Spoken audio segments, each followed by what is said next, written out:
Salut, c'est Anne-Thérèse. Aujourd'hui, j'ai envie de te parler de ton rythme intérieur. Alors, on a tous un rythme interne qui peut se manifester, tu peux le voir apparaître, par exemple, dans ta prise de décision, ta rapidité à faire des choix, te positionner par rapport à quelqu'un ou à une situation. Ça peut être ton rythme de marche, ça peut être le rythme auquel tu prends ton repas, par exemple. Si je prends mes enfants, ils ont tous des rythmes différents, ce qui fait qu'à table, c'est pas toujours très raccord. Il y en a qui mangent très vite, il y en a qui mangent moins vite. Et donc, voilà. Peut-être que toi, tu te reconnais là-dedans et il est possible que dans ton histoire, tu aies été invité à fonctionner avec un rythme différent du tien.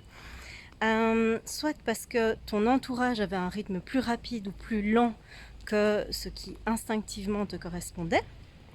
Et donc, soit on t'a mis la pression en disant « Mais enfin, t'as vu le temps que tu prends, t'as pas encore décidé, tu t'es pas encore habillé, tu prends tellement de temps pour réaliser telle tâche ou telle tâche. » Donc ça, c'est typiquement le genre de choses que tu peux entendre et qui peut te faire changer de rythme, ou en tout cas, la pression que tu peux avoir pour changer de rythme.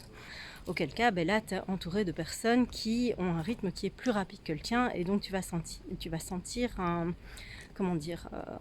sentiment d'oppression et de précipitation, alors que toi, tu aurais besoin de beaucoup plus de temps, où tu as l'impression qu'on s'agite inutilement autour de toi.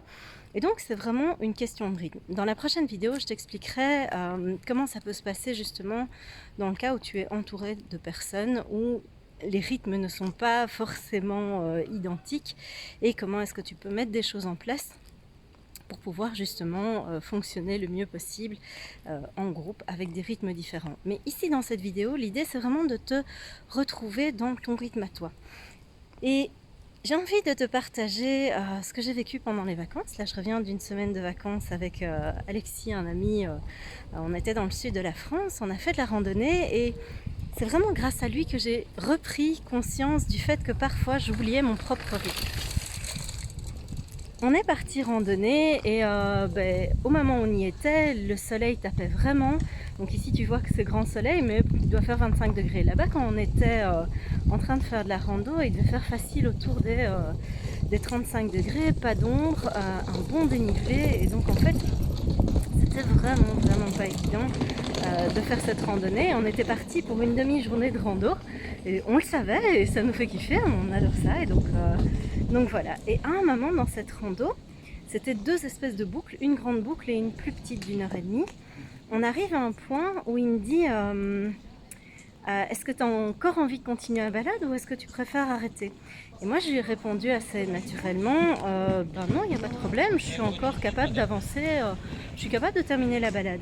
Et il est revenu vers moi en disant mais en fait c'est pas vraiment la question, je te demande pas si tu es capable de terminer la balade, je te demande si tu as envie, si là maintenant ce que tu as déjà fourni comme travail, comme effort, au rythme auquel tu l'as fait, est-ce que c'est suffisant pour toi? Est-ce que tu prendras encore du plaisir finalement à avancer dans cette promenade, ou bien en fait ce que tu vas faire en plus comme effort, ça va aller à l'encontre de ce qui est bon pour toi, ça va aller à l'encontre de quelque chose à l'intérieur de toi qui est de l'ordre de ton rythme, et tu vas forcer quelque chose. Et à ce moment-là, quand il m'a posé cette question, mon cerveau a vraiment bugué et j'ai pas su lui répondre. Je me suis vraiment dit mais c'est fou, j'ai pas la réponse. Impossible de retrouver à l'intérieur de moi la réponse corporelle à est-ce que j'ai encore envie de continuer, est-ce que ça me ferait plaisir, ou est-ce qu'au contraire j'ai plus envie. Et si tu vois qu'à un moment tu es en difficulté de répondre, alors il peut y avoir plusieurs raisons à ça. La première raison, c'est que tu n'as pas vraiment l'habitude de faire ce genre d'exercice, de te reconnecter à ton corps, de te reconnecter à ce qui est juste pour toi, à ta réalité intérieure, à ton rythme. Et donc en fait, tu vas avoir du mal à trouver la réponse simplement parce que c'est un exercice que tu ne pratiques pas très souvent. Et c'est vraiment une question de pratique en fait.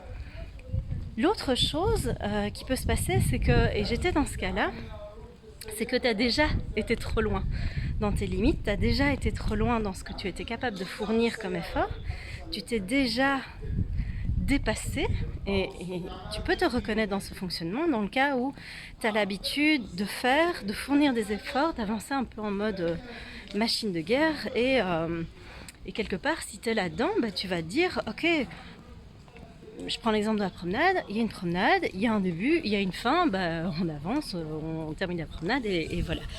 Et je trouvais ça hyper intéressant, qui m'interpelle sur cette question de rythme et sur cette notion de plaisir qui va accompagner ce que tu fais. Parce que c'est vraiment ça la clé, c'est l'envie et le plaisir. À partir du moment où tu es dans ton juste rythme, dans le cas où tu t'écoutes, dans le cas où tu te respectes, dans le cas où tu suis vraiment cet élan intérieur, cet talent intérieur, tu vas voir que le plaisir est là. Si le plaisir disparaît, si tu ne sais plus qu'est-ce qui te fait plaisir ou pas, il est possible qu'en fait tu aies déjà été un petit peu trop loin. Tu peux retrouver ça dans ton boulot, tu peux retrouver ça dans des relations.